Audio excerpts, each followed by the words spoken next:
el futuro de para los mercados internacionales. Ha habido mucha expectativa para este panel que va a ser moderado por Coach Russellton. Vamos a tener participando a Felipe Silva, representante de Chile, a Kamal Umat, representando a Marruecos, José Luis Bustamante, representando a México, Daniel Bustamante, Justin Match, representing South Africa. So we're gonna kick off now with this panel that is going to be moderated by Court Russellton.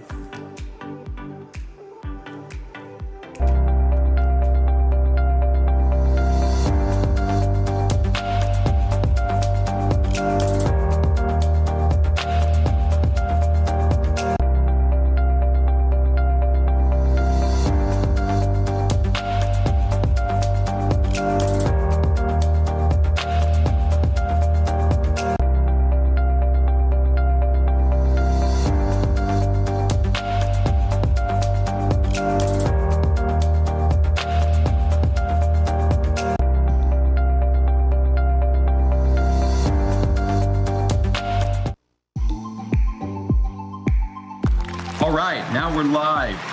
Thank you, Luis.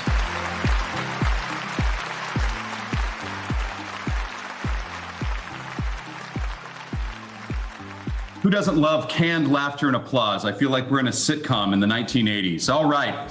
Well, yesterday we had the opportunity to get an updated review of some of the statistics on the markets, production, export trends from the last few years all the way up to today.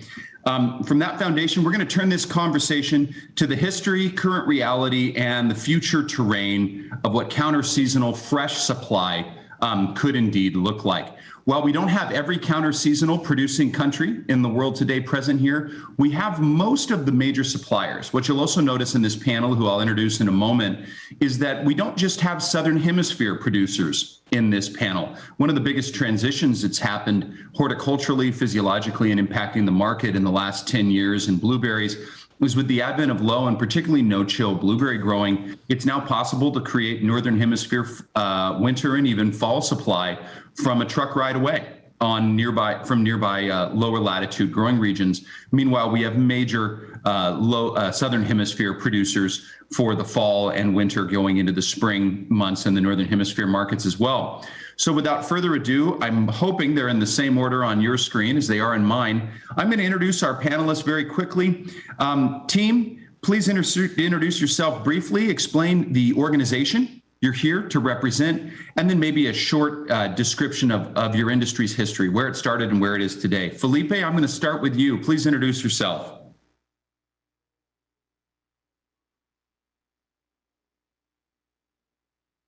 Gang, I think we all need to unmute. Yeah, hi. Now, hi everyone. These are new things that we need to get used to have a conference online. So just to introduce myself, I'm an agronomist MBA with long life in the produce industry. Being a managing director of Sur Group, an export company of blueberries, apples, cherries, among other products to all the markets. But I'm also president of the Chilean Blueberry Committee. I have been involved in the committee for a couple of years already. I'm pretty excited to be here, and thanks for the opportunity to be on this round table. I'm going to call you out on the last one, Felipe, and a little bit about Chile. Where did it start and where is it today? Well, blueberry industry in Chile started in the late 80s. So it was a long time ago. It's been a long journey so far. Now we're in the process of getting into this new reality of all the new origins that are coming into the market. So we were one of the first counter-season supply market into the Northern Hemisphere. And today, we're in a stage that we are in a mature situation, but with a lot of challenge to move forward with the new environment that we're facing into. Thank you, Felipe.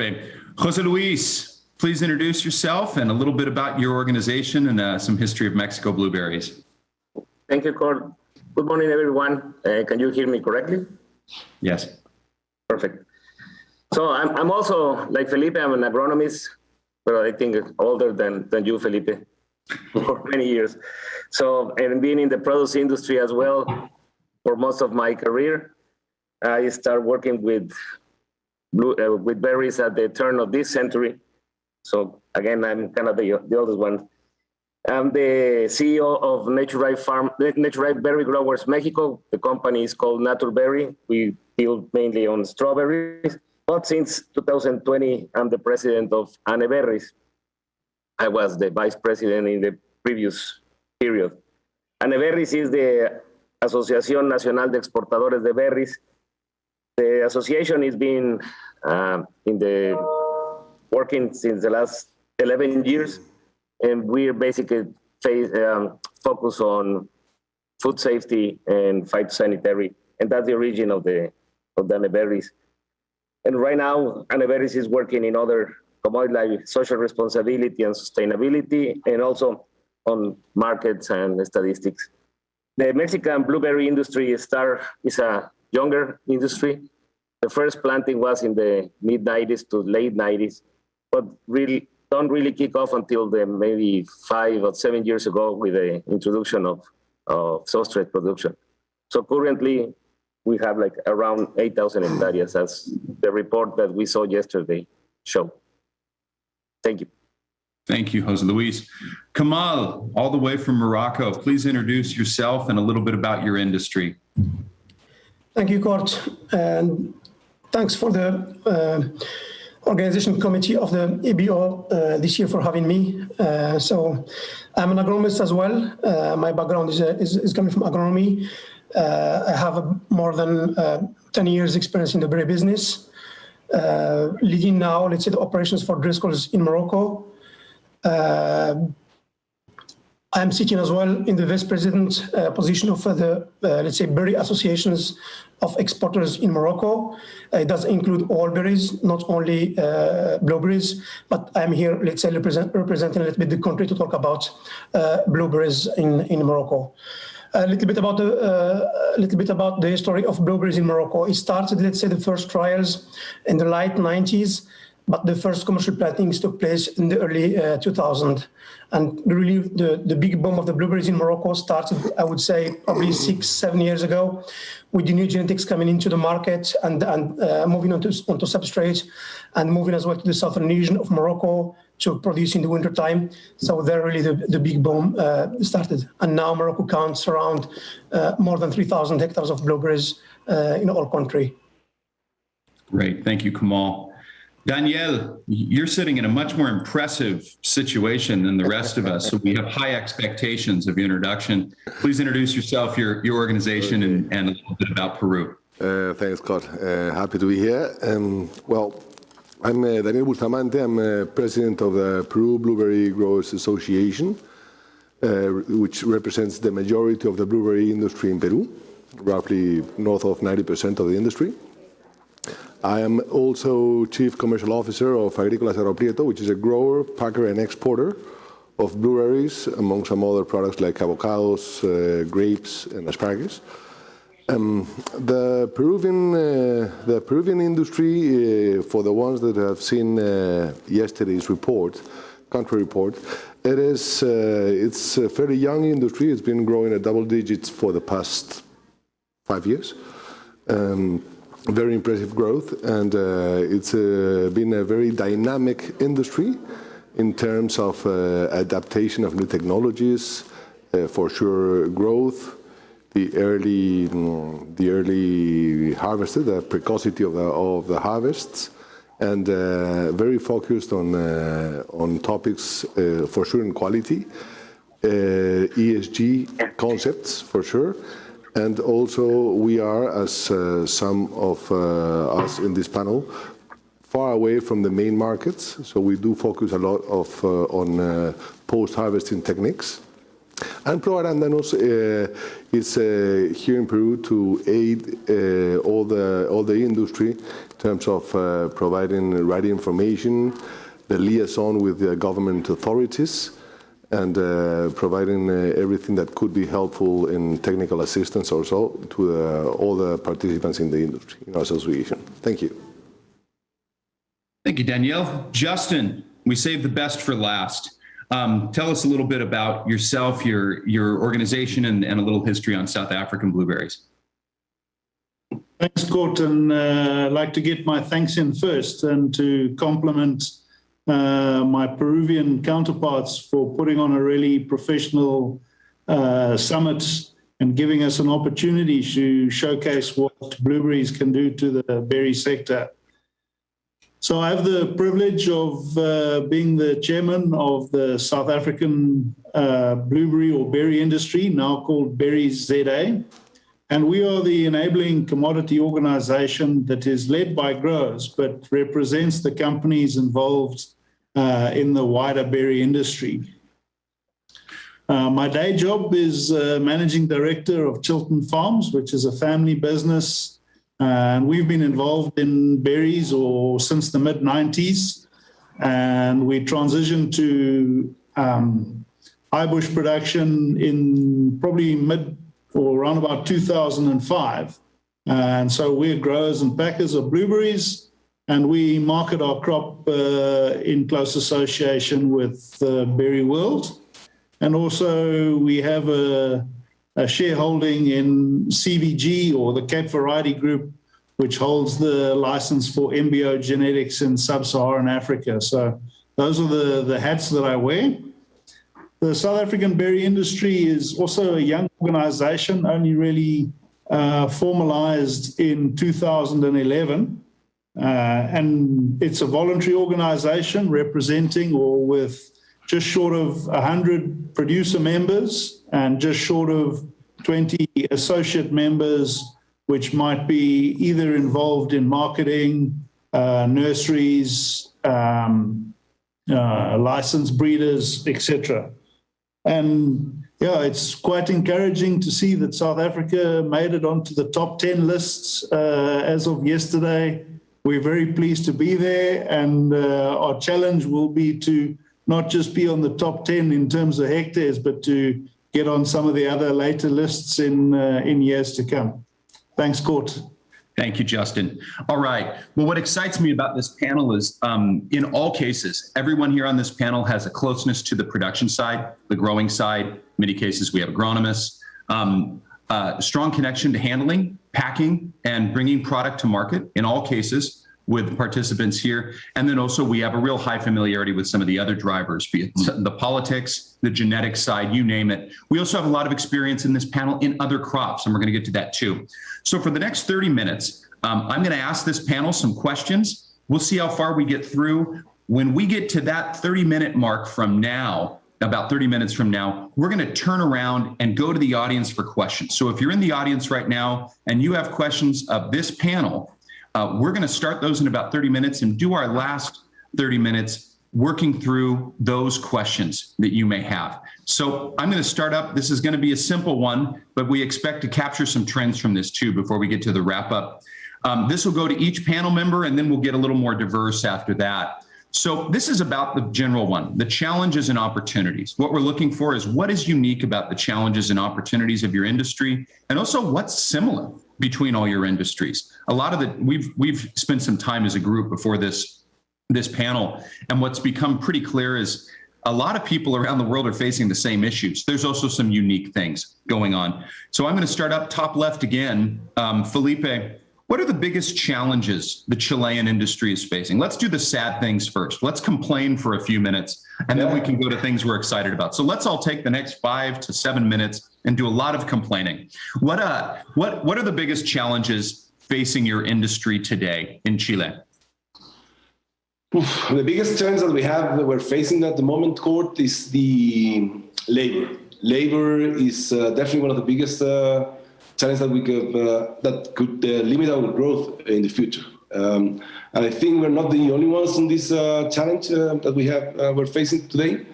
I mean, last year we faced a lot of challenge because of COVID, but also the industry's been restricted on labor.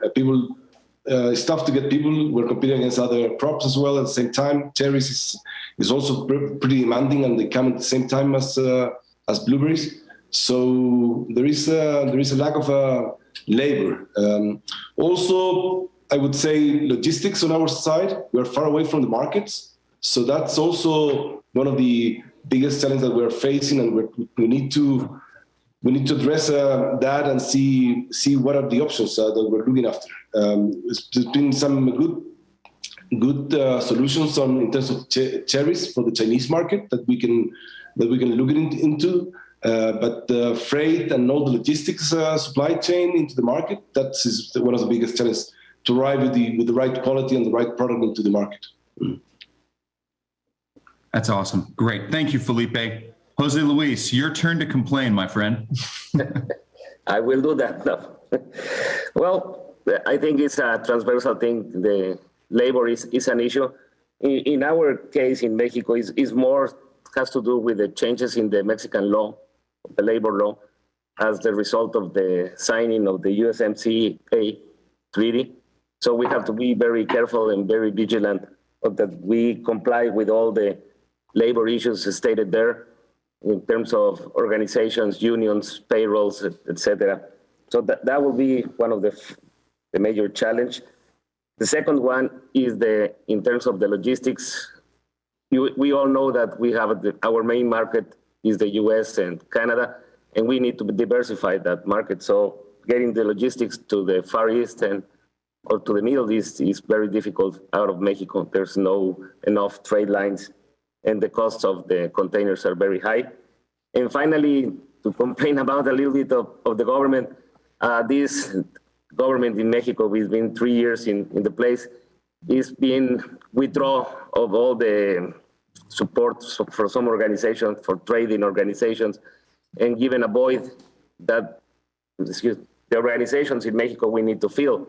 So this is one of the things we can complain about, especially on the ProMexico, on the shows like the Fresh Summit of the PMA. We used to have a very strong support for marketing for the Mexican produce, and that is gone. That is no longer with us. Interesting. And on the labor side, Jose Luis, just to be sure we understand, you have new regulatory challenges, but Mexico is starting to face real labor shortages as well, no? Yes, it's getting like that. But the berry industry is among the highest pay, and so it's very attractive and provide almost year-round work for many people. So yes, we have that challenge of supply. We start to using more and more migrant workers, especially in some areas of Mexico like Sinaloa or Baja, that they need to have migrant workers. Central Mexico is more stable in terms of labor. Interesting. There's parts of Mexico now that rely on migrant labor from either the far south of Mexico or other countries, not so different from what you might see in the United States with migrant labor now. Exactly. The same situation happened in Sinaloa and Baja. That will be the two that come to mind very quickly. Interesting. All right. Kamal, the same question. And then the same answer. No, I think number one challenge for Morocco as well, it's labor. And going forward with the growth plans we are seeing in Morocco, it's going to be labor number one challenge by far. Because we are going to grow in blueberries, but in other berries as well, but other crops as well, and are coming in the same window. So it's in the off season, in the winter, to supply the European market. And when it's that time, it's the peak in every crop, and then you have big competition between crops on labor. So that's going to be number one that really we need to address going forward in the industry in Morocco. Number two, logistics. I would say it's not a big issue for Morocco. Of course, this COVID situation has been a challenge in the last year and a half, but being close to market 4 or 5 days to market with trucking, we don't foresee to be a big challenge. Probably the costs will increase. That's something we will need to manage, but I don't foresee it as a big challenge going forward for us. Probably another thing that we will need to focus on going forward. It's a challenge. So far, we did see the existing, the old varieties. It's the quality and the post-harvest. That's something we will need to focus going forward for Morocco. Consistent supply with really good quality. That will help us place in a good position in the market. That's great. Thank you, Kamal. Daniel. Well, I think labor is a common issue and challenge for all of us. In the case of Peru, the impressive growth the industry have seen in the past year has had an incredible demand of labor, of new labor, and need to be qualified. We have the challenge of training and retaining qualified labor. The growth has been exponentially, so it's definitely one of the main focuses we have to support this growth. The other thing we have to talk about is, for sure, the political uncertainty in Peru. In the recent weeks and months, we've seen some sharp shifts in the political situation in Peru, and all the industry, all the country really, is very expectant on what's next, what to expect from this new government. And if you saw yesterday's report again, the growth has reduced for sure. The new plantings. At the rate it was happening. So the political uncertainty is one of the greatest challenges we do face as well. Then, just for continuing the complaining part of this section, is logistics. We are far from the market, as it is Chile, as Felipe mentioned. There's the whole ocean freight business and network is being under a lot of stress. Either cancellations or lack of equipment can harm us very hard due to, time is our biggest enemy in a perishable product. So logistics, both externally and internally, in terms of our infrastructure and access to the ports and more efficient services, could also affect the end result of the product. And finally, another challenge for us is to identify its genetics. We are trying a lot of new genetics, and we need to identify the ones that can make good arrivals into faraway markets with the correct attributes valued by each market. So that's also one of the challenges we are facing, and it could also be an opportunity afterwards due to our conditions. But I'll mention those four as our main challenges. Yeah, I would, right? That's usually the way it goes. Just like our greatest weaknesses are usually overused strengths, right? Justin, South Africa, what are some of the challenges facing the South African industry? I think if we look at it from a wider fruit industry perspective, we have similar challenges to Peru in terms of logistics, infrastructure, and policy certainty. I would say those are perhaps some of our key challenges. And then looking specifically towards the blueberry industry, we, as a young industry, human capital and the ability to resource an industry that has a very high technical requirement is a challenge when your level of education in the country is perhaps not what it should be. So finding the right people to resource the businesses is a real challenge. And then obviously market access and development of new markets, also probably a wider fruit industry challenge, and we'll probably touch on that a bit later. And then I would say with high growth, making sure that we've got a good alignment in the marketplace. And then lastly, I would say, but probably most important, is our transition from a predominant air freight to a sea freight logistical chain. and really understanding the quality drivers that will give our customers a consistent experience is a challenge we need to unlock in the next 5 years. Great. Thank you, Justin. So I'm going to piggyback in on something Justin just said. We've talked a lot about here in this panel, everyone's mentioned labor as an issue, but it's easy to say that that's a reference to hand harvest labor and basic operating and essentially hourly or day workers. Anyone else facing challenges around technical and managerial talent to actually execute on scaling? Is that maybe a show of hands? I can say personally that some industries are facing more issues around this than others, depending on the university system. In fact, the one place I think there may be less issues is Chile. Felipe, is technical and managerial talent and its availability a big issue in Chile, or is that secondary? I mean, it's always an issue. I mean, you need to have good trained people to manage all the farms. Actually, in Chile, we have close to or even higher than 18,000 hectares that we need to manage from technical perspective. We have been we have a good trained and good university system in Chile with that is bringing a lot of technical people, agronomists, good agronomists and good technical guys into the farm. But it still is. And also the industry has been a long time in place, so it's a mature industry. So the people is kind of well trained, but it's always you always need to find good people and bring technical experience from other places to increase the quality that you're sending into the market. Mm-hmm.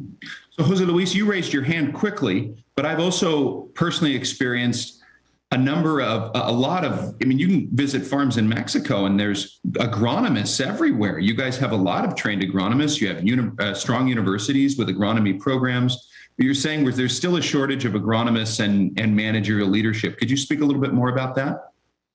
Yes, thank you. It's kind of it's a new industry. It's a different industry. It's not a common crop to grow in Mexico.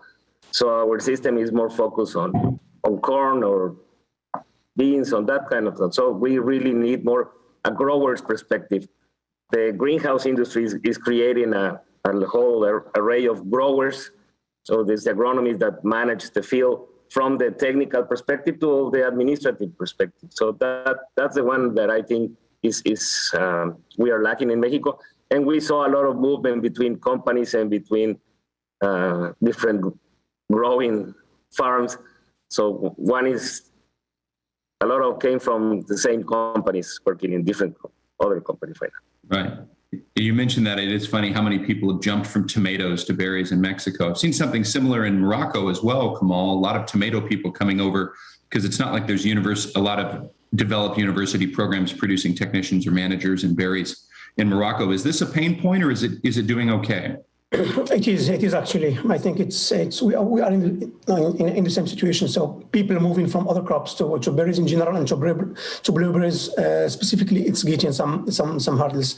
And yeah, of course, when you are a new country in the business on blueberries like Morocco, then probably you need some time to build its capabilities, technical capabilities at the university with the right experience to manage and to be there. So yeah, I think it's a pain point for Morocco that we need some attention going forward. Thanks, Kamal. Daniel, anything to add on that subject? Yes, I would say in the case of Peru, for the past 20 years, the agro-export sector has been booming. So this has given us time to generate a lot of very qualified, highly qualified labor. The universities are doing a great job. In the technical aspect, I think this 20 years of booming industry has provided a great deal of very well trained and capable technical teams. So I think that's on the positive side in our case. Great. Well, I'm going to bring up another item before we leave the subject of challenges that didn't really come up in this discussion, and it's the subject of water. What is the water situation in your industries? Is this a challenge for some of you? Jump in if you're feeling it.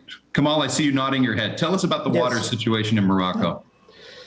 Yeah, In Morocco, so we have a couple of regions producing. So we have one region, northern region. It's okay. There is no problem there of water. But in the southern region, we see problem of scarcity of water going forward. So there will be a big challenge for the southern region production in the coming years. We have a big, let's say, plan of desalination of seawater by the government with, let's say, private companies that will kick off next year. That will irrigate, let's say, more than 15,000 hectares, including blueberries and other berries as well. So that will solve, let's say, partially the situation in the next 5-10 years. But water, it's going to be one of the big challenges as well going forward for Morocco, namely in the southern region. Anyone else with comments on water? Justin. All of us. Yeah, everyone raised. I'll go Justin, then we'll jump around. Go ahead, Justin.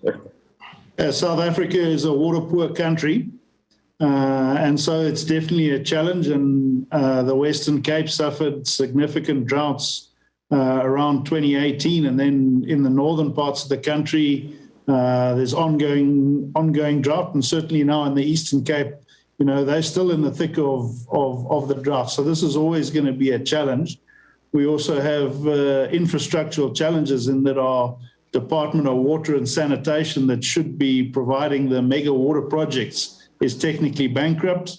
But, you know, it's certainly our biggest opportunity to exploit the growth potential that berries present, is to make sure that there's policy certainty around availability of water, because then the government will invest.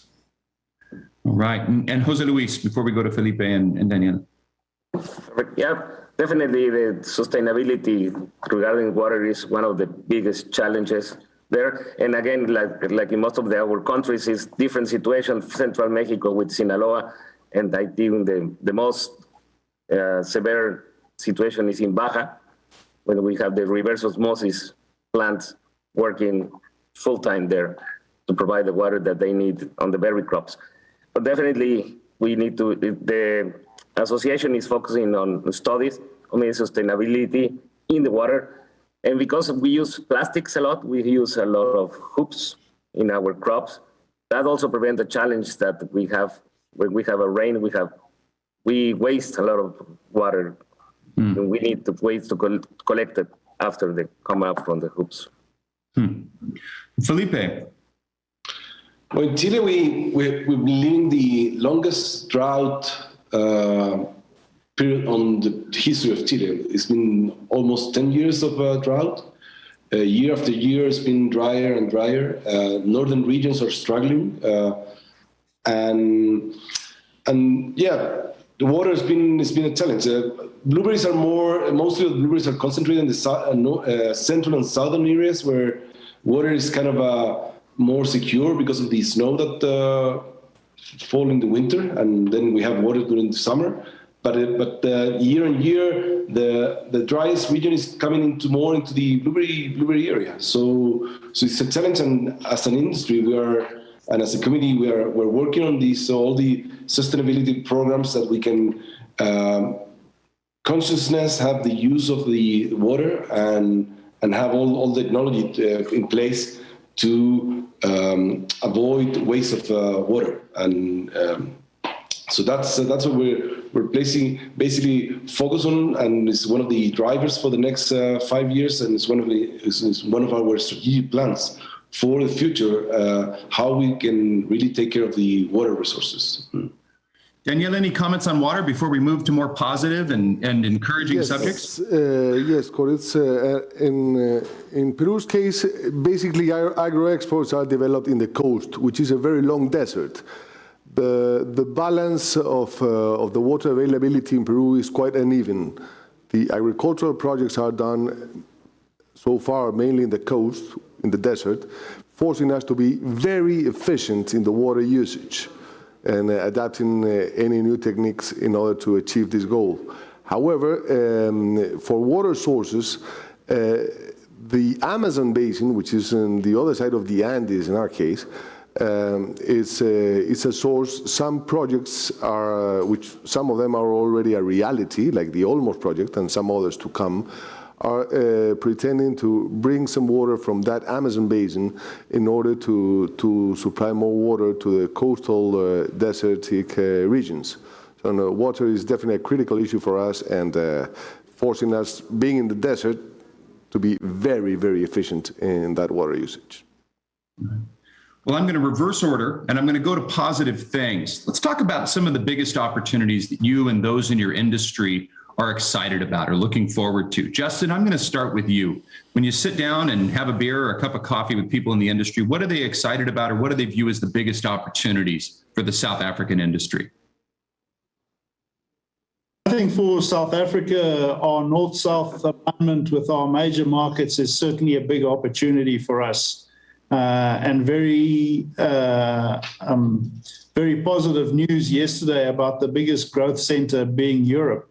So I think our ability to align with that market and to ensure good, consistent supply is probably our biggest opportunity as we sit here today.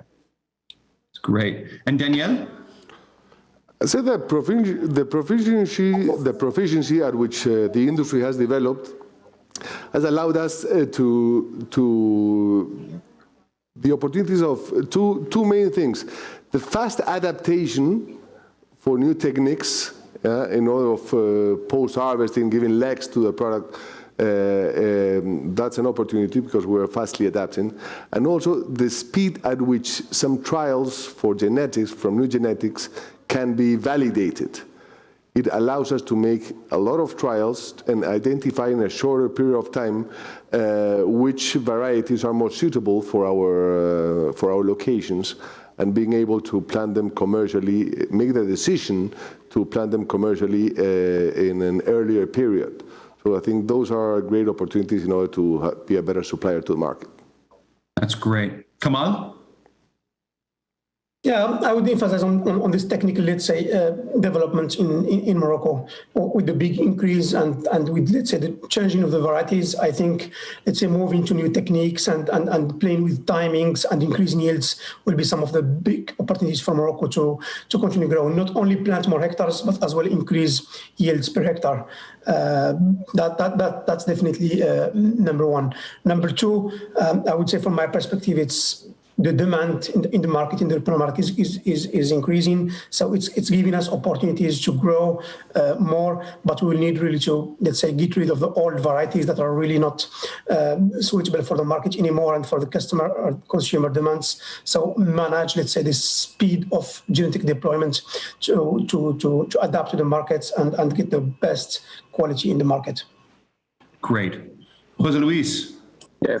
We kind of in the same token, the demand from Mexican blueberries in our windows of production is keep increasing. We are keep shipping.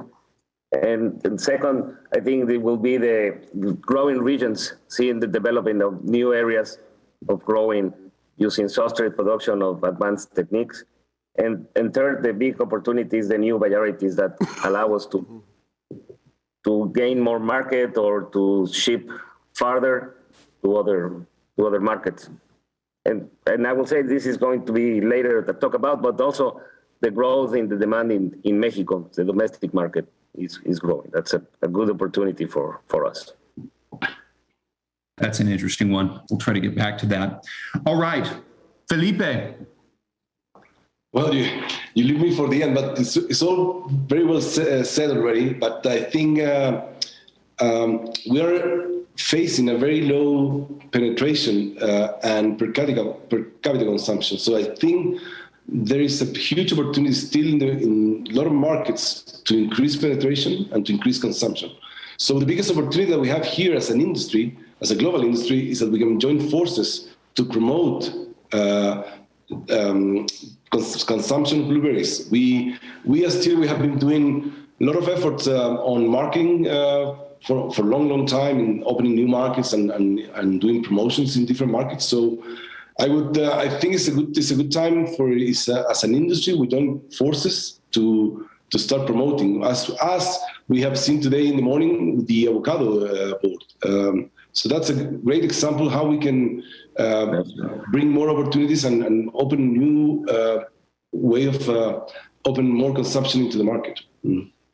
That's awesome. So this is a good tie-in, Felipe. Now you get to start on this one. So each one of your countries has is a primary source of counter-seasonal supply in the global markets. And what makes this possible is obviously these different markets we serve, the unique positions we have to serve one or more of them. So let's go to your primary markets for your country today. What are they? And how do their demands influence what your industry is doing now and in the future? So Felipe, let's start with you. I mean, obviously the primary markets of Chile 10 years ago are very different than what the focus is today. What are they now, and how does that influence what's happening now going into the future? Well, today our market distribution is basically U.S. still is the biggest one. It's 55% of our total export. Then comes Europe with 35%, and then Asia. But 20 years ago or 15 years ago, 80% of our volume went to the U.S. market. So you can see that there is other market they're growing and growing on consumption, and that's because of the efforts of promotion, and also thanks to the more filling the gaps that used to be between the domestic season and the winter season. So for us, for the future, I would say there are huge opportunities. Asia is a huge market, and being China is a huge market that we can still develop.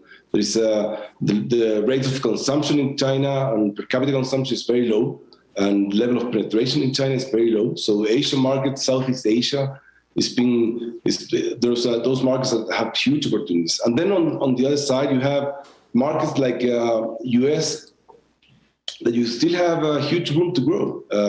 Penetration in the US is 50%, while strawberries is 70%. So it's still room to grow there. And then in Europe, you have markets that are more mature, like Germany and England, but still room to grow. But you have other markets that are still very undeveloped on penetration. France, for example, to give you an example, is only 15% of penetration. So you have huge opportunities to grow in more markets in the future. I would say that still the market, the future is there, and all the volume that is coming from all the origins there's room for that volume. So Felipe, as the Chilean industry positions to serve some of these new markets, they do have some different preferences, what the Asian, especially the Chinese market looks for, or the European market looks for versus the US. What are those preferences, and how does that influence the Chilean industry? And obviously this I'm sure will be repeated by others, because many of us are dogs chasing the same rabbits, right? But how does that influence your industry? Well, that's a very good question. It's been a big journey into Chile. We started with all varieties, and now we're in the process of renovating all the plantations with all the new quality standard that the markets are requiring. And for example, going into China, China is demanding large blueberries, firm blueberries with that taste. In 20 years ago, when we were growing the old varieties, we couldn't deliver that. So the opportunities are there because with all the new genetics that are coming, they're having that characteristics. That's what we need to look after, and as an industry, we need to move into that direction to supply quality into the market. I wouldn't say that all the markets are requesting the same, but as a rule of thumb, I would say that all the markets are looking for firmness, and that's something that all the markets are requiring. That's great. Thank you, Felipe. Jose Luis, I think we know what the primary markets are today for Mexico. It's loading a truck and going north. But talk about the markets Mexico is focused on serving today, going into the future. What's that going to look like? And how does that influence your industry? Where are you today, and where is it going? Like I say, definitely we are looking in the Far East and on the Southeast Asia is as a market, as a potential market. And the same is happening in Chile. We are changing varieties to get that market to have a bigger fruit, more appealing to the eye for the consumers. But other than the similarities in Chile, I think the one that in Mexico is unique is the domestic market. Mexico is a country of more than 120 million inhabitants, people. And you have cities like Guadalajara with 10 million persons. And city like Guadalajara is a good example how the blueberry market can be, is a big market. You can hold it in a traffic light, you can get guys selling you raspberries, blueberries, and strawberries and blackberries. So really is getting there. So if we get the domestic market to grow, we're going to have a very, very good consumption and household penetration. And again, the only thing that I like to add that we are competing, we are getting into our windows in the U.S. market, and we fulfilling that windows on the right time with the right quality will be the key for develop our markets. Yeah, so Jose Luis, today, less than 5% of the exports of Mexico of blueberries go to markets other than the US and Canada. As you look to the future, do you expect that diversification of exports to continue into Asia, into Europe and other markets as well as domestic? Do you see that growing? Definitely, it's a must need. And as we are getting more varieties with better appealing qualities for those markets, we will have more and more. And definitely it's a focus of the association. Mm-hmm. Kamal, I'm going to move to Morocco now. What are the main markets of Morocco today? And what do you see looking to the future? And how does that influence your industry? Yeah, the main market for Morocco today is Europe, Europe and UK, of course, if you can say so. That's 95, I would say. Let's say the focus of the Moroccan fruits now. Of course, you have some Middle East. Morocco is starting as well to look for opportunities in US and Canada and in Asia, but still very small. And for the next 5-10 years, I would say Europe will still stay the big, let's say, market for Morocco. As stated by my colleagues before, the consumption is increasing in Europe and the house penetration is still low on blueberries, so things will increase. Beyond, let's say, UK and Germany, Europe is still, let's say, has a really low consumption, so things will increase. So with our growth, we think that the primary market will still stay UK and Europe and Middle East, and of course, with the exceptions going to in some windows and some specific, let's say, timings and crops going to Asia and to US and Canada. And quality will be, as said as well, will be the number one focus. So bigger fruits with really better taste and that fruits can travel as well, crunchy. That will be, I think, the three main components for the blueberry of tomorrow. Great. Danielle, same question. Well, even though the US and Canada have the lion's share of our shipments, north of 50%, we do see some space for growth there due to the low penetration Felipe was mentioning. Our main growth, expected growth this year is our focus is on the Chinese market, due to what I've talked before about some post-harvest techniques and some new varieties. We're expected to double our shipments into China this year. But there is some room for growth for sure in some European countries, which account, in our case, for 34% of the shipments. And China, basically expected to have 15% this year. China is very exciting, but also some other Southeast Asian countries. We are already supplying some, but we are working to get some market access to countries like India, South Korea, Japan, Indonesia, Vietnam. So I think the target is the world, and we are working on those market access. China being the largest, with the largest potential volume-wise, I would say, but the focus has to be to target being able to get everywhere and promote consumption.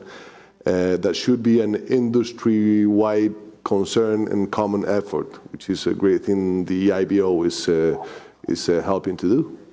So that'll be it. Great. Thank you, Danielle. Justin, same to you. The markets of focus today for South Africa, what you see in the future, and how that influences your industry.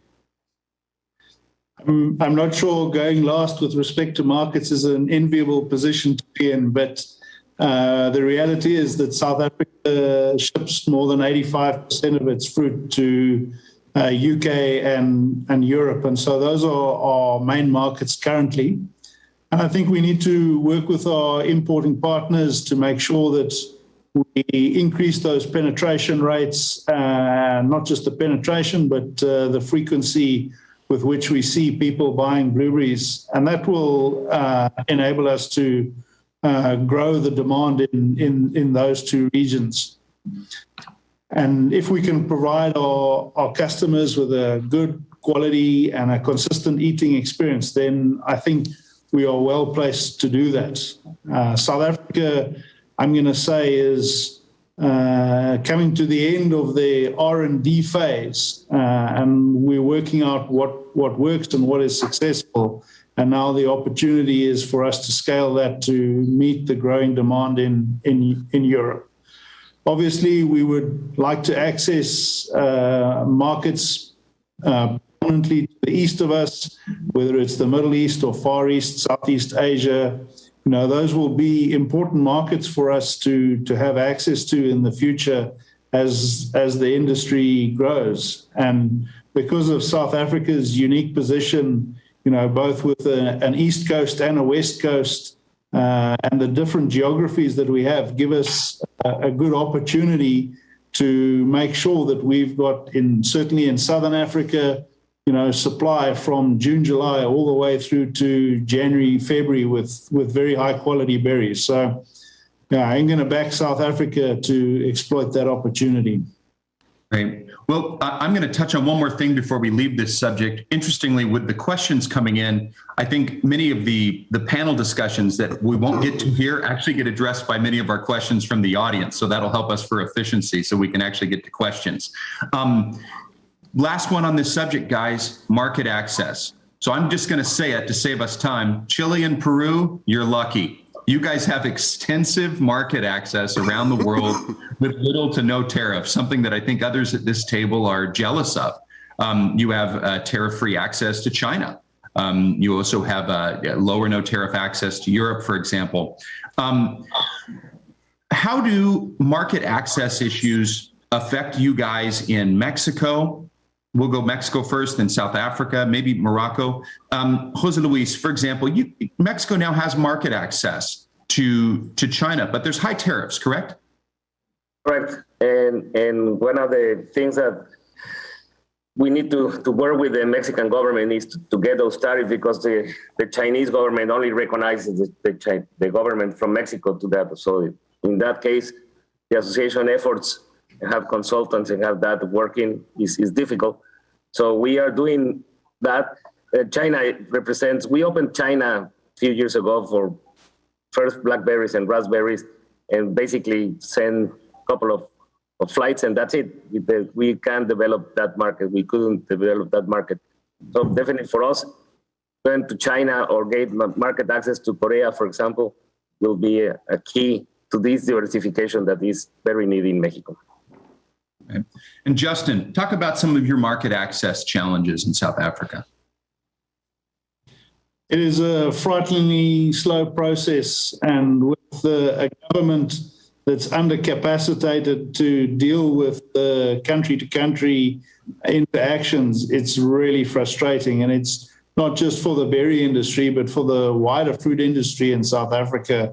You know, with China, for example, we've had apples ready for signature since April 2019, and we're more than 2 years down the road and we still haven't got that document signed. So it's really frustrating, and it's such a key driver for us to exploit the growth potential that berries that present, and the solution seems so simple for me from where I stand, in that, you know, we have more than 34% unemployment in South Africa, and with a labor-intensive commodity such as blueberries, to absorb some of that unskilled labor, you know, it's really a no-brainer. But we don't seem to manage to get the message through to our government partners, and enable them to expedite market access. So it's probably the biggest frustration that the berry industry faces in South Africa. Sounds like this could be a major determining factor for whether or not South Africa is able to continue growing over the long term. I mean, it's really frustrating. You know, Zambia, who's only just started growing berries, already has market access to China. And one of the other complications that also contributes to the difficulties is that not only do we have to negotiate for South Africa, but we also have to negotiate for our neighbors in the Southern African Development Community. So Namibia, Zimbabwe, and Botswana, some of Mozambique, they're all included. And so not only do we have to agree internally, but, then we've got to get sign off from the importing country too. That's complicated. All right, Kamal, any comments on market access? I know a little less about this in the case of Morocco. Any concerns there? Not really, to be honest, so far. So as I said before, so the Europe and UK being the primary market for Morocco, it's going okay. Now the association, let's say, it's working with the government to try to find some facilitation on the tariffs to Asia and to US and Canada. That's a little bit. It's going to be probably mid long term, let's say, discussion rather than tomorrow. Right. All right, my friends, we're going to switch gears a little bit. I'm actually even going to click my fingernails there for a minute. Sorry, my fingernails, my knuckles, sorry. Many of your industries are really well established in other crops and have a long history in them. Some of you have had a lot of experience in them. We have grape experience, we have apple experience, we have avocado experience and experience in other berries at this table. So what I'd like to do is ask you guys, what can we learn from other crops? We're going to start with table grapes. Daniel Bustamante, you have a long history of experience in table grapes. Some people say table grapes in many regards are 10, 15 years ahead of blueberries in the development as a commodity, in terms of from the quality that's in the market today versus 20 years ago to what's going on in genetics, post-harvest, growing, maturation, all those things. Good and bad, as you look at it, what advice could you give, or what can blueberries as an industry or people in this industry learn from table grapes?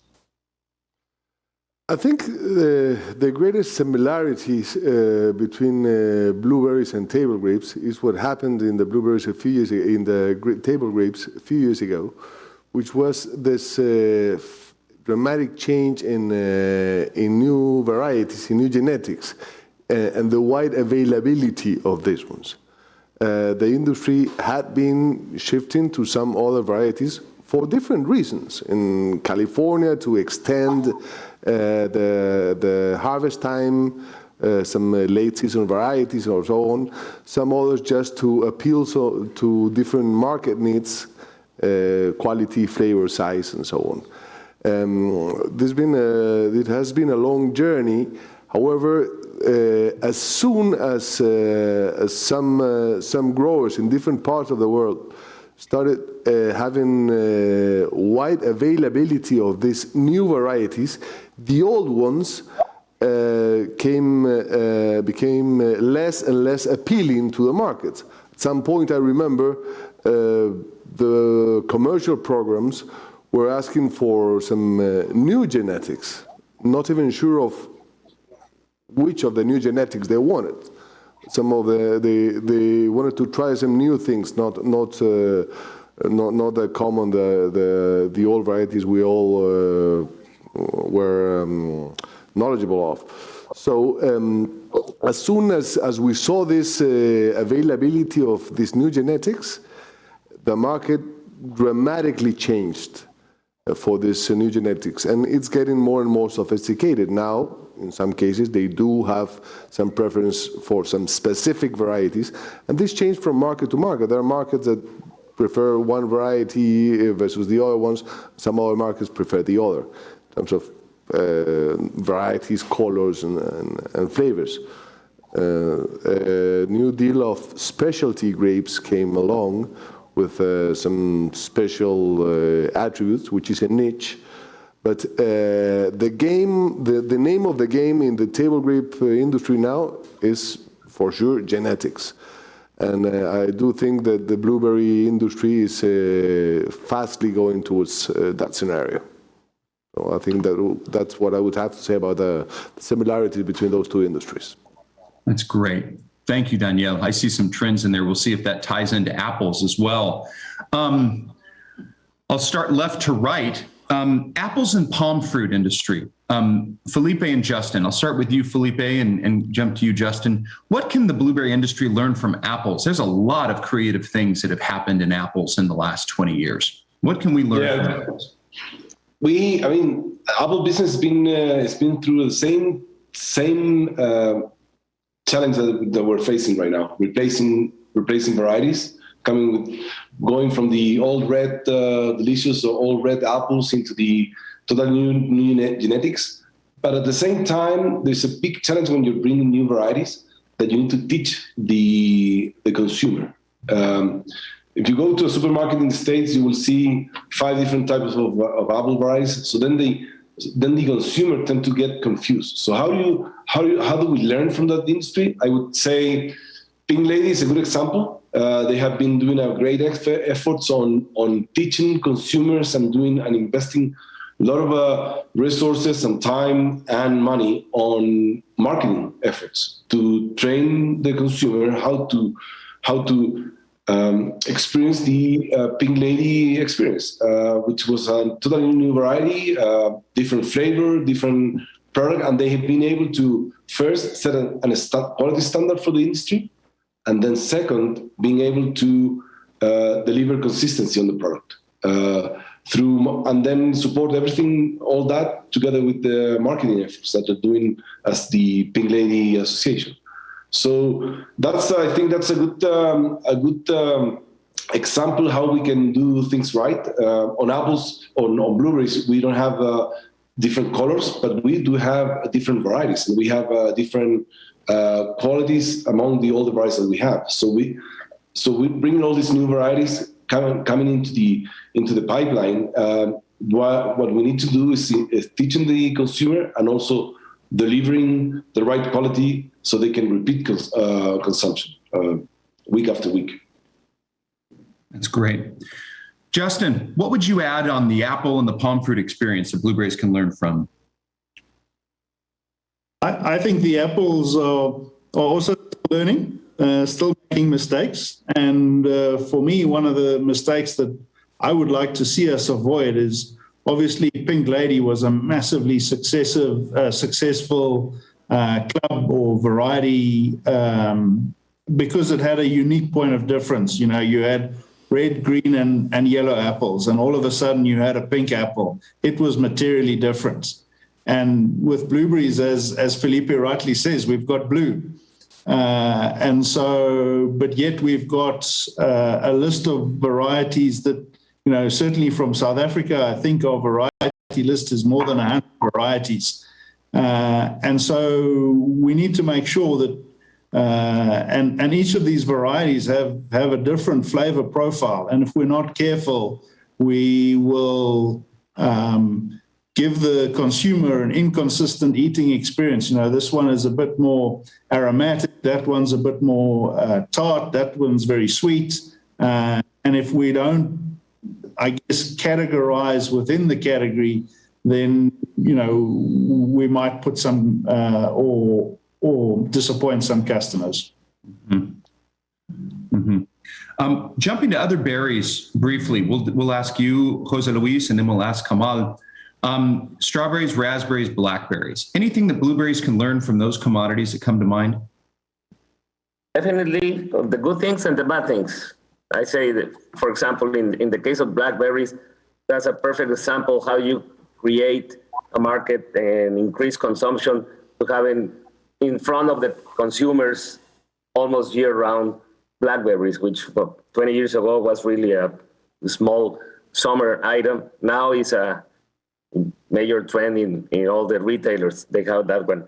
And at the same time, the blackberries lack that development of new varieties to be a consistent arrival and good quality and good flavor.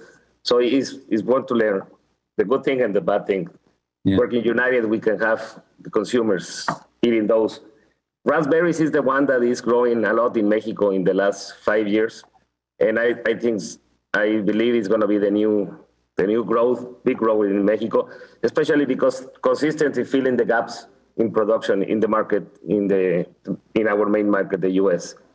And I think from strawberries, we need to learn how to be more effective and efficiency in the production, less use of water, less use of chemicals. And that's the thing that we need to do a strawberry mature market on the export. I'm going to jump on that blackberry comment you made, Jose Luis. What Mexico did do for North America was create consistency in year-round supply. What it also did for many years was build that supply on a variety that for many people tastes like a piece of bitter battery acid. I view it as not food. I think it's a terrible piece of fruit. And it made me stop eating blackberries. I'm speaking personally. We won't name any names, but we know the variety we're talking about. That's changing now, but blackberry consumption hit a ceiling. It grew year round, but then it hit a ceiling due to that quality issue. I don't want to put words in your mouth, but is it fair to say there's something we can learn from that experience as well? Don't ride weak horses. Exactly. Well, definitely, I think that variety that you mentioned had the opportunity. They arrive in good condition to the market. Yeah. It's not leaking, doesn't spoil before getting to your house. So that's the beauty of that variety, and that's why they hit a ceiling. So now is the time to get the next jump with new varieties, with better tasting, with the same shelf life reliability. It's actually not so different from what I think people are tired of hearing me saying too. First, you can have a supply-driven market. You get to build a market, and the business is having product available. Once the market's supplied, it wants better, or it wants something different, or it wants an improvement, and that's what's happening in blackberries too. Kamal, anything you'd... Go ahead. Sorry, Jose Luis. No, I would say absolutely. That is exactly the point we are in the blackberry industry. Right. Kamal, what would you add?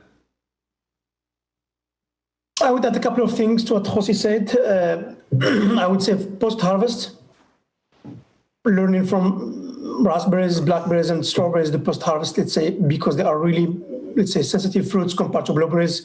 That's we treat with a lot of care and really moving fast to cooling and all that stuff. I think there is a lot of learnings on blueberries, mainly on the peak of the season when really we have soft fruits on blueberries. That's something we really need to learn.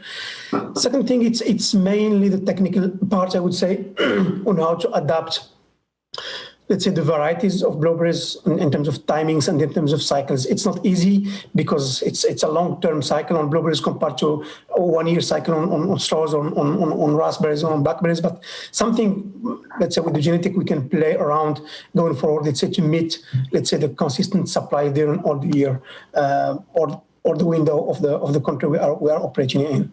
I would say these are the two main things I would add to what said before. Yeah, I would validate that and say in horticulturally, some of the biggest breakthroughs that have happened in blueberries technically, especially in no-chill blueberries, has been transferring a mix of tomato concepts and then raspberry pruning concepts on some of these primocane types to actually play with timing and do these different things. I mean, we've even robbed, I just said primocane, that's a raspberry word, that's a rubus concept. I don't think primocanes physiologically actually exist in blueberries. It's just what we call it because we don't have another word. We robbed a raspberry word because it actually has informed some of the things we're doing physiologically with the crop in some regions. All right, guys, I'm going to wrap up and summarize what we've heard. Good news, we've escaped some of the questions we put together because we're going to go to the audience after this. So on challenges and opportunities, some of the commonalities that I heard that all your industries are facing: labor. First and foremost, this is harvest labor and operating labor, but we're also facing talent gaps, technical and managerial and administrative gaps in our industry. We have labor and talent gaps across the board. It was really consistently the first challenge mentioned for most of our industries. The next one is logistics. This is a bigger concern I hear for maritime shipping countries, particularly when it comes to capacity and availability as well as duration. of boats. But on the trucking side, industries like Mexico and Morocco, can you get trucks? Sure, but they're getting more expensive and it's not simple. Internal logistics were also mentioned as a concern in a lot of these places. Social and political issues, a concern in some countries, it's perennial in some, it's new in others. These are issues we're all facing, the degree to which our government and policy environment affects us. Very common, it's not unique to any country. Limitations in market access are facing some of the members here that are participating in this panel. The need to change out genetics, more extreme in some of the older industries, but also present in some of the more recently established ones, doing it in a timely fashion to improve the quality, efficiency, yields, et cetera. We talked about water. Water is an issue across the board. We're facing it everywhere. We didn't talk about climate, but there's certainly a component to that. And let me see if we're missing anything else. Those are the big standouts that we touched on here. On the opportunity side, we talked about the opportunities to continue improving quality, not just through new genetics, but adopting new technology in general, getting the market access we need or that tariff reduction we need to be able to grow your presence in a lot of the markets you'd like to serve. Timely adoption of new growing technology, post-harvest technology, as well as genetics. Rapid variety trialing is an opportunity some of your industries have because of your climatic growing conditions, as well as the new technology. Expanding that season earlier or later to increase your presence in the market and spread that risk out for growers in the industry. And in general, increasing yields and quality. Generating and growing demand, counter seasonal demand and serving it, because there are still undersupplied periods relative to other parts of the year, though these aren't big windows anymore. The big holes are gone. Now we're just balancing out supply as an industry. We was also mentioned on some specific technologies like substrate and structure growing. Serving local demand. You mentioned this in Mexico, Jose Luis, Felipe. I know there is a local Chilean market, not large. There's more people in the Los Angeles, California basin than there are in Chile, but there's a domestic market there. And Justin, you didn't mention it, but I understand there's a small market in South Africa too. Let's not forget that these places do eat blueberries, although it's not nearly enough to consume a large portion of the crop. But increasing global household penetration and consumption was one that Felipe said, that I think really stood out for everyone. And then importantly, and I think that's something the IBO can help facilitate, though today it's not a platform that has the funding or has the model to do it. I think in a lot of ways, the opportunity, frankly, personally, is to find new ways to collaborate and support what the US organization is doing, because it's really ahead, and find out ways to increase collaboration there with USHBC, and join forces and collaborate. How do we grow our consumption in all these places? How does how do the industries serving the European market work together, increase that consumption? How do you do the same thing in Asia? All those sorts of things. How do we grow this market to the benefit of everyone? So those are some things that stood out. When it comes to what can we learn from other crops, the big sides I heard was, on one hand, the opportunities to learn how we can leverage genetics and marketing efforts to create more value through consistency and improved quality and clear messaging to consumers, and also consistency with retail and omni-channel partners. There's another side to that. I heard there are risks to manage. There is variety fatigue. Justin, you mentioned there's already 100 registered varieties in South Africa of blueberries. We certainly know there's been variety fatigue in apples, variety fatigue in grapes. At a certain point, an industry can only digest so much. So how do we balance that out? The risks in introducing new varieties on the growing side and on the market side, and the risk of confusing consumers as well. This could be brands, this could be varieties, but this has happened a bit in other crops. And then avoiding inconsistency is something that we can learn from other crops. I'm going to go to questions now, everyone. That's our basic wrap up. One of the first ones we had, this came up a number of times here in our questions. So I'm going to try to convert it to a single one. And this is about, what do consumers want? We talk about consumers wanting better quality. What does that mean on quality? And what are some of the other things consumers are looking for with consistency around the world? Share a little bit about that. I'm going to start with, I'm going to do this to you, Justin. You smiled first, and then we're going to go to Danielle. Let's talk a little bit about some of the consumer trends we're paying attention to. Quality plus. Go take it beyond that. What are they looking for? Thanks for that. I had to laugh when Jose Luis was talking about the blackberry, and made for selling, not for eating is no longer a statement that should apply to fruit. And so for me, it's really about appealing to the customer's sensory perception. So no longer is it just a requirement to have visually appealing fruits, but when they get it home, it must taste great and it must be consistently so. And, with the way, I see, food and the focus not just on the provenance of that food, but the sustainability of that food. We also got to make sure that it doesn't have to be bought today and eaten today, but that it has some longevity of shelf life for the customer. Great. Danielle, we've talked about quality. What are some of the other consumer trends that you're really paying attention to yourself and in your industry? For sure, I'll say for sure quality and sustainability are a given, but the consumers, the new trends are mainly focused to some environmental and social concerns. That's why the ESG part of the business is so important. We're seeing a growing concern in different aspects of both environmental and social. And they need, our perception is that consumer it's demanding to be more involved in whatever the supplier of the fruit, or the provenance of the fruit, if it's been grown correctly. I'd say, as I said, that both quality and sustainability are a given. I'd say good agricultural practices are a given as well. You cannot be in this without having these good agricultural practices. But the other aspects and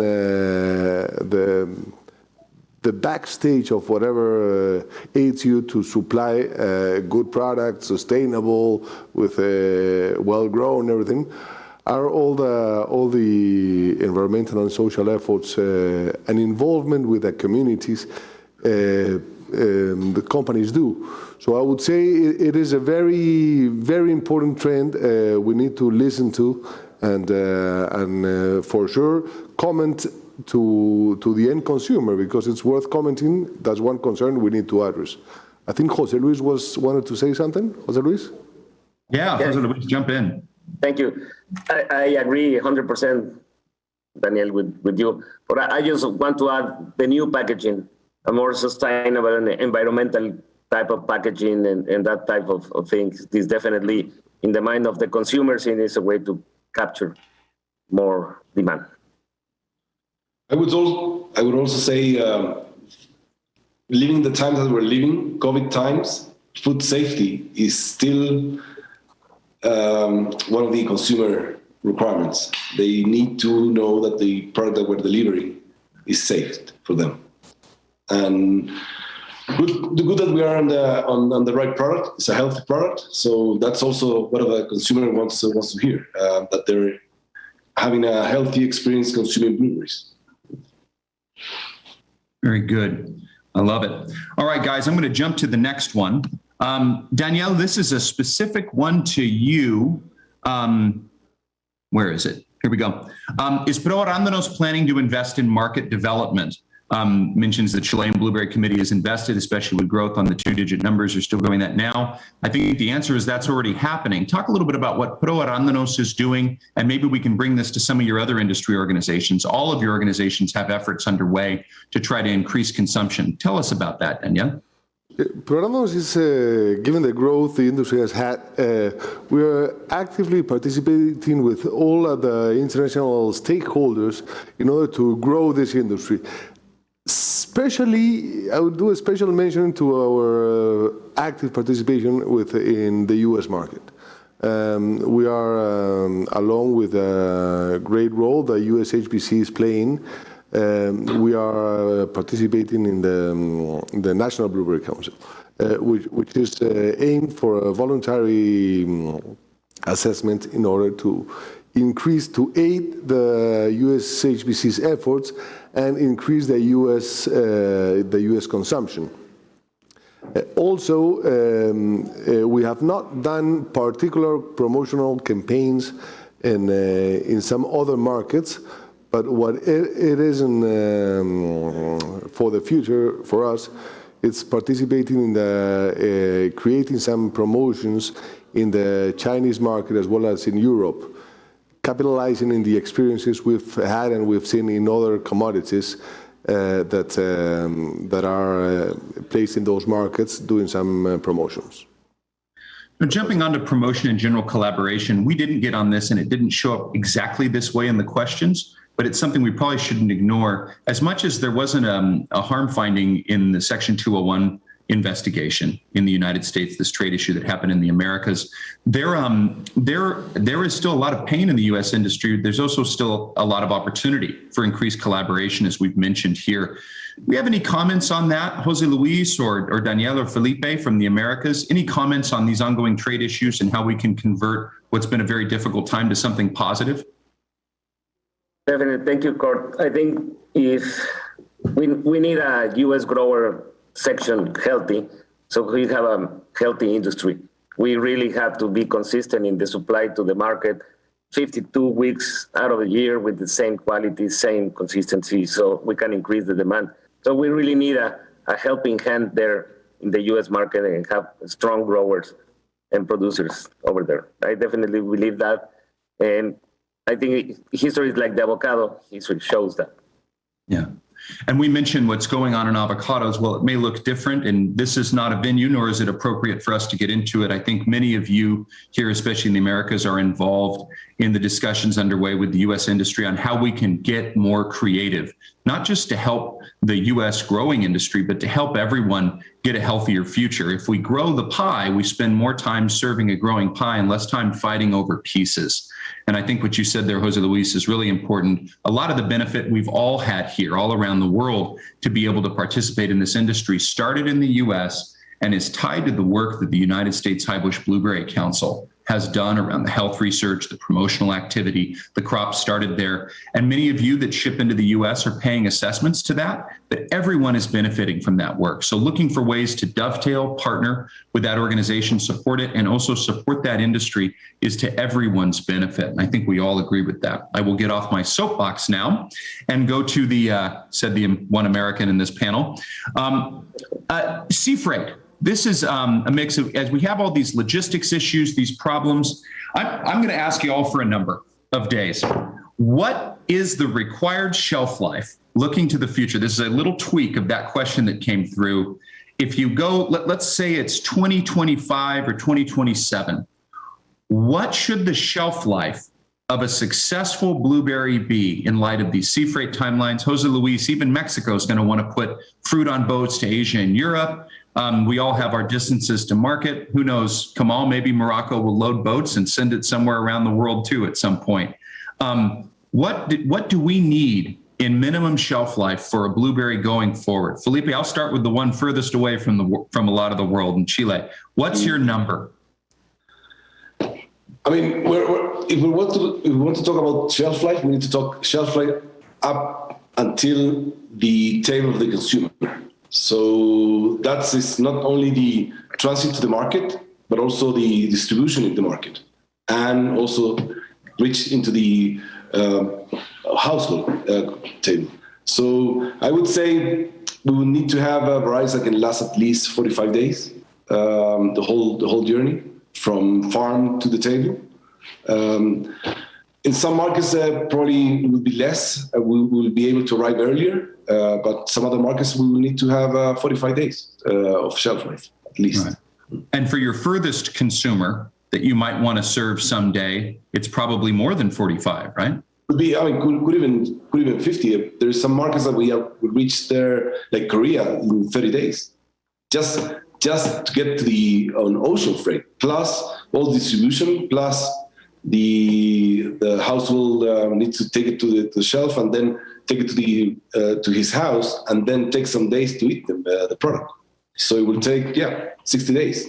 All right. Before we move on, I'm just going to point out, if we were in raspberries, strawberries, and blackberries, we wouldn't even be talking about this as an option. The beauty of blueberries is this is possible. It's just hard.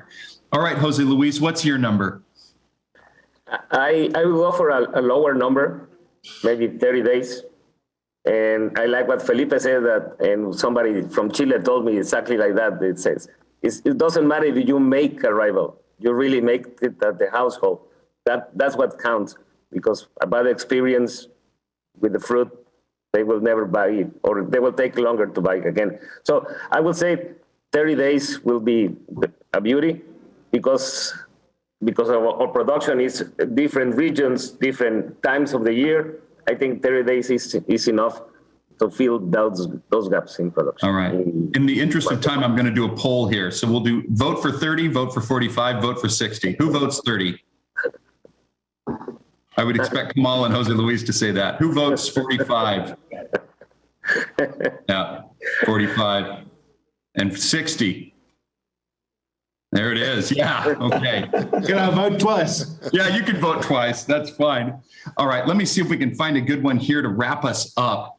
There was a comment here. Is anyone talking about India? I think the answer is there is a little bit of work in India. Chile's done a fair bit of work in India. What about the Indian market? It's just earlier stage. Is that fair to say, Felipe?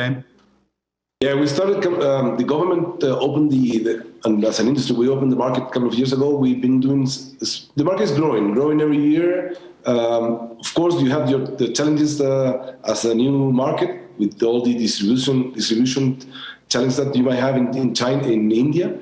But there's some local domestic production on site, and there is an opportunity on that market. I wouldn't say that it's not. We need to take care of those kind of new markets. All right. I'm going to take one of these questions and then turn it into a different question, if that's okay. And I want you to prepare one word or a short one sentence answer for our last rapid fire wrap up. And this is more supply than demand possible. How to determine true demand. If we double demand but triple supply, bad things happen, ? I would say that in a traditional economic model, when you double demand and triple supply, that involves a misalignment. Okay, so what is the one thing the industry must do if we're going to avoid that scenario, if we're going to grow demand as fast or faster than supply? The one thing, I'll give you 20 seconds. I won't, I'll give you 10. Justin, I'm going with you first, buddy. What is the one thing your industry and our industry needs to do if we're going to grow demand as fast or faster than supply? Alignment is key, and responsible shipping is essential. All right. Daniel. Achieving quality and a lot of promotion in the markets. Kamal. Alignment with marketing agencies and let's say markets to seek the true demand and the balance, let's say, demand and supply. Jose Luis. I will say only one word: promotion, promotion, promotion. Okay, Felipe. Another word: consistency. We need to be consistent throughout the year. Yeah. I like that you chose different things since they're all probably true, right? This is a big yes and. So before we wrap up, I'm going to steal one thing that I think was probably my favorite quote. And Justin, you won, buddy. Made for selling, not eating, is not a business model for fruit any longer. So if we turn that into a positive, the future of a successful blueberry industry is made for consumers eating it, not just selling it. We can't just sell it anymore. We have to get focused on what that consumer wants. So gentlemen, thank you so much for joining this session. I want us to actually have a smooth transition out of this so we're not rushed at the end. I want to thank each one of you for participating. You all represent an important organization. As Felipe said earlier, my other big take home, and I'm going to see if I can get this absolutely right, one of our biggest opportunities is to join forces and collaborate. What does that mean with my last minute here? We're in a pandemic, folks, so it's hard.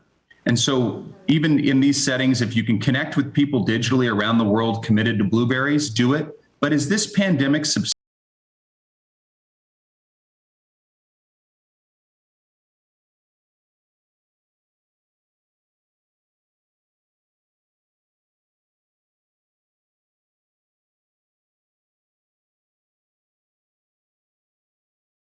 sides. If you're a grower in the Americas, don't just have Felipe and your administrator go to that Blueberry Council meeting.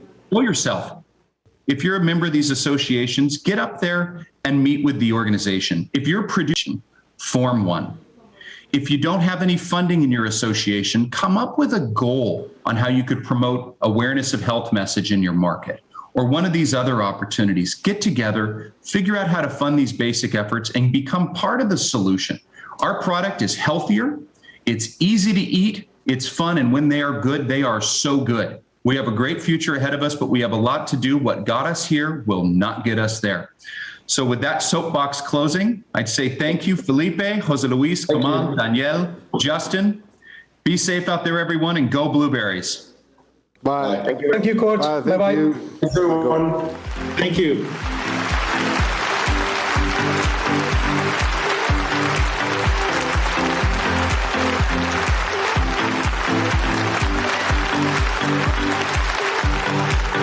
Welcome back. I hope you have enjoyed this super interesting roundtable that has covered so many aspects.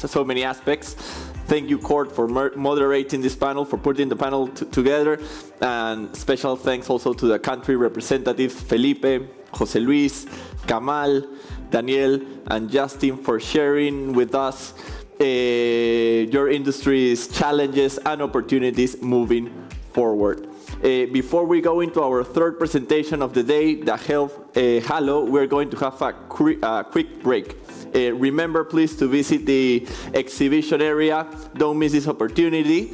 And see you back in 15 minutes for our last presentation of the day.